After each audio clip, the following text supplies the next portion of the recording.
Daxili İşlər Nazirliyi Baş Mütəşəkkil Cinayətkarlıqla Mübarizə İdarəsi, Qida Təhlükəsizliyi Agentliyinin əməkdaşlarının iştirakı ilə tabaq xəstəliyinə qarşı iri, eləcə də xırdabuynuzlu heyvanların müalicəsində nəzərdə tutulan dərman preparatlarının saxta nümunələrini hazırlayan şəxslərə qarşı əməliyyat keçirib.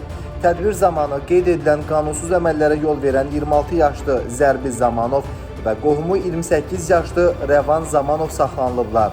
Araşdırmalarla müəyyən olunub ki, bu şəxslər tərəfindən inşaatda istifadə olunan rəngli boyalar dərman görüntüsü yaratmaq üçün texniki spirtlə qarışdırılaraq qablaşdırılıb.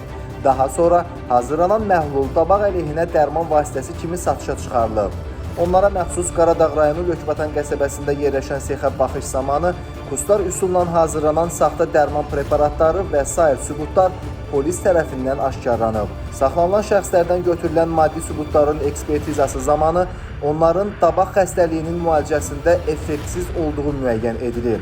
Faktla bağlı araşdırmalar davam etdirilir. Sonda fermerlərə onlara məxsus heyvanların müalicəsi və tibbi profilaktikası zamanı yalnız sertifikatı olan dərman vasitələrindən istifadə etməyi tövsiyə edirik.